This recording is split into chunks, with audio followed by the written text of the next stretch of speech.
తిరుపతి వైకుంఠ ద్వార దర్శన టోకెన్ల జారీలో తొక్కిసలాట జరగడంతో 6 మృతి చెందినట్లు తెలుస్తుంది.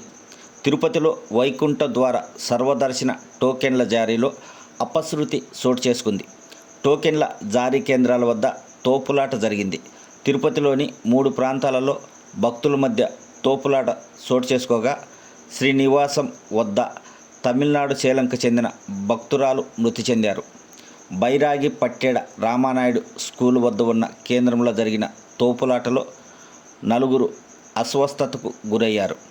అస్వస్థతకు గురైన వారిని తిరుపతి రుయా ఆసుపత్రికి తరలించి చికిత్స అందిస్తున్నారు. రుయా ఆసుపత్రిలో చికిత్స పొందుతూ 3 మృతి చెందారు. సిమ్స్ ఆసుపత్రిలో చికిత్స పొందుతూ మరో 2 భక్తులు మృతి చెందారు. మొత్తంగా తొక్కిసలాటలో 6 మృతి చెందారు. అదేవిధంగా సత్యనారాయణపురంలోని టోకెన్ల జారీ కేంద్రం వద్ద సైతం తోపులాట చోటు చేసుకుంది. మొత్తంగా అస్వస్థతకు గురై రుయా ఆసుపత్రిలో 20 మంది, సిమ్స్ ఆసుపత్రిలో 9 మంది చేరారు. ఏర్పాట్లు సరిగా చేయలేదని వెంకటేశ్వర స్వామి భక్తులు ఆగ్రహం వ్యక్తం చేస్తున్నారు. వైకుంఠ ద్వార సర్వదర్శన టోకెన్ల కోసం భక్తులు రోడ్లపై గుమికూడి ఉండగా సిబ్బంది పార్కులో ఉంచారు. పద్మావతి పార్కు నుంచి భక్తులను క్యూ లైన్లలోకి వదిలారు. భక్తులను క్యూ లైన్లలోకి వదిలే సమయంలో ఒక్కసారిగా తోపులాట చోటు చేసుకుంది. టోకెన్ల జారీ కేంద్రాల వద్ద బందోబస్తు ఏర్పాటు చేయకపోవడంతో తోపులాట జరిగింది. టోకెన్ల జారీ కేంద్రాల వద్ద ఏర్పాట్లు సరిగా చేయలేదని భక్తుల ఆగ్రహం వ్యక్తం చేస్తున్నారు. విష్ణు నివాసం భూదేవి కాంప్లెక్స్ వద్ద షెడ్లు వేసి భక్తులను ఉంచారు.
మందిలోని 8 మందికి ఇబ్బంది పడి కాళ్ళు చేతులు కూడా ఇబ్బంది పడి మొత్తం ఒక మనుషులు ఫెయిట్ అయిపోయి ఉన్నారు. అందరూ కూడా అందరినీ కిమ్స్ హాస్పిటల్ జాయిన్ చేశారు.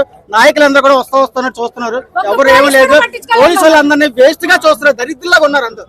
అది పరిస్థితి. ఇక్కడ పోలీసులు ఎప్పుడు కూడా సరిగా చేయలేదు. మా పరిస్థితి అందరినీ ఏం చేయాలని మీరు ఆలోచించుకోండి. 20 మందిలోనే మొత్తం అందరికీ కూడా అందరూ ఫెయింట్ అయిపోయి ఉన్నారు. ఎవరికి కూడా ఏం బాగాలేదు. అందరూ హాస్పిటల్ పడి ఉన్నారు. జరిగింది ఎక్కడ ఏం జరిగింది చెప్పండి. అందరూ కూడా అమ్మాయి కళ్ళు తిరిగి పడిపోయింది. ఆ అమ్మాయితో పాటు కూడా ఒక్కళ్ళే పంపించారు. ఒక్కళ్ళు అయిపోయిన తర్వాత నేను పడిపోయాను. కళ్ళు తిరిగి పడిపోతే నన్ను ఒక అమ్మాయి తీసుకుని వెళ్ళింది. ఉన్నవాళ్ళు ఎవరిని బయటకు రాను, మా హస్బెండ్ కూడా బయట రానివ్వలేదు. ఓన్లీ లేడీస్ కూడా లేడీస్ పంపించారు. తెలివి వచ్చిన తర్వాత వెళ్తుంటే మేము పంపిస్తాం, కంగారు పడకమ్మా, ఊపిరి తీసుకోండి అమ్మా, నీళ్ళు తాగండి అమ్మా అన్ని బాగానే చెప్పారు. కానీ క్రౌడ్ ఎక్కువైపోయింది. జనాలు ఒకసారి గేట్ తీసారు.